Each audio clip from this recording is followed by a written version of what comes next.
Hello everyone, for today's vlog I'm going to make a channel review on how they earn on their YouTube channel, but before that don't forget to subscribe my YouTube channel, click the notification bell for my latest upload. The aim of this video is to serve an inspiration to all small YouTuber and to all viewers. Disclaimer, all digits you see are purely estimated, and for the reference I use Social Blade, a public website which anyone can check nor access the site. I am now here in Social Blade in a YouTube channel named of Angeline Quinto, and for today's vlog I'm going to make a channel review and I'm going to find out how much she earned on her YouTube channel. And as you can see, she only have 63 upload videos with 764,000 subscribers with 36,726,816 total video views. Country is Philippines, channel type is people, and user created May 10, 2018. And total grade in a Social Blade is letter B. Social Blade rank is 125,096. Subscriber rank of 36,314. Video views rank of 164,443. Country rank of 322. People rank of 4,529. And I'm going to check her monthly gain or monthly estimated earnings, yearly earnings. So you can see the subscriber for the last 30 days. She got 40,000 subscribers.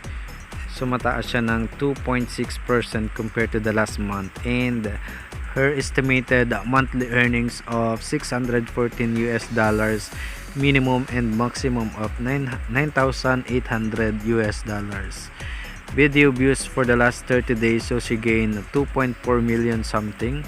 So mataas siya ng 50.2% compared to the last month. And recently her video got a lot of views. And her estimated yearly earnings, so there is a minimum estimated earnings of $7,400 US to maximum of $117,800 US.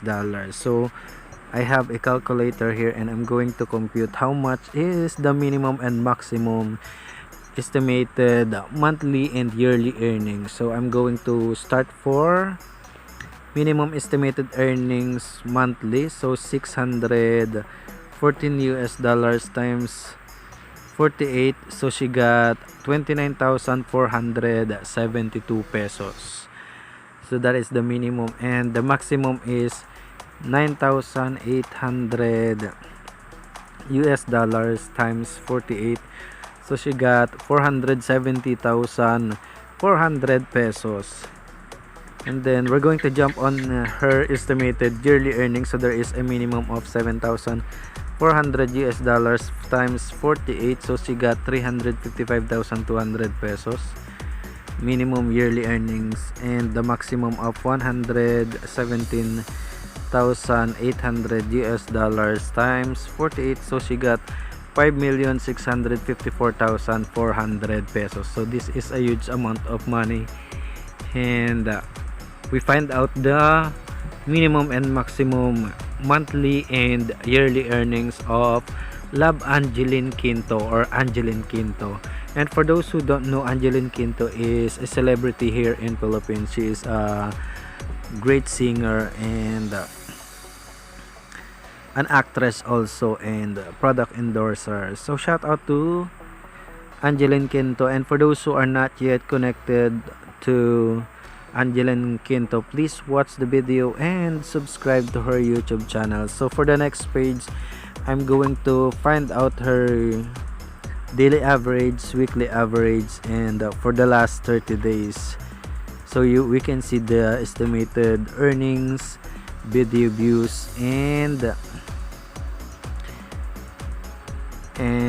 date of earning money on her videos. So we're going to jump on the next page.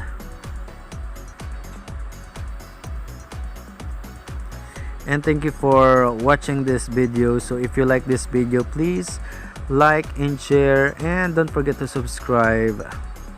So we are now here on the second page. So as you can see, her estimated earnings is really huge, and she got $11 to 170, 9 US dollars to 141, 52 to 826. So the maximum is really huge.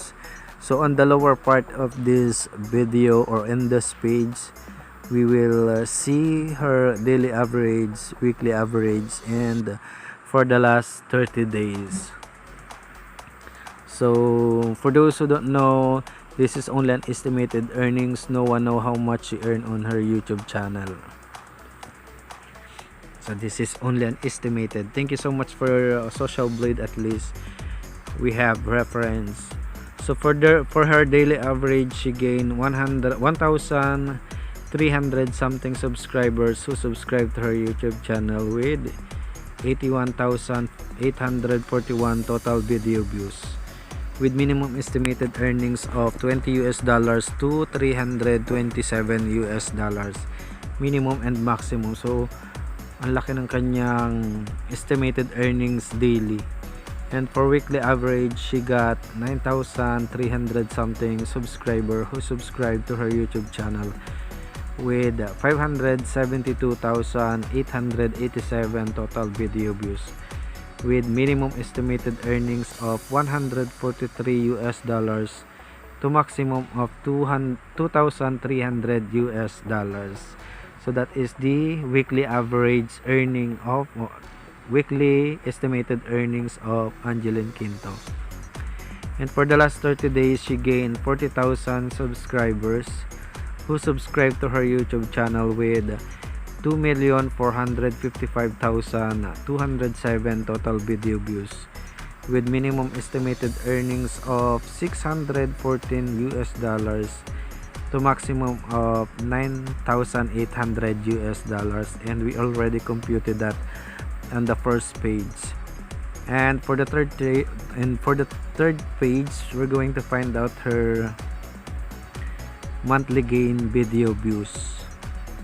So from June, May, April, and so on and so forth. So also the subscribers.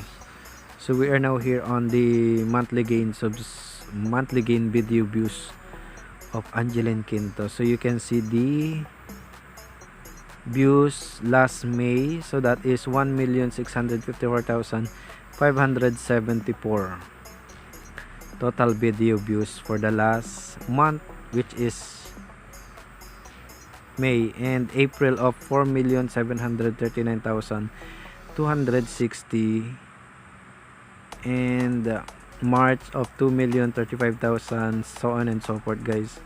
So all you have to do is to click the dot in there, and it will gonna pop up how many video views you gain every month. So hindi siya pare-parehos na video views monthly, magkaiba. So like ganon din sa sa kanyang subscribers, hindi magkaparehas ang subscribe or nagsusubscribe sa kanya bawat buwan. Pero matataas yung mga subscribers niya. So I made this video to inspire small YouTuber and to all the viewers who are planning to join or to be part of YouTube. So that's for today's vlog. Thank you for watching, and keep safe everyone. Don't forget to subscribe.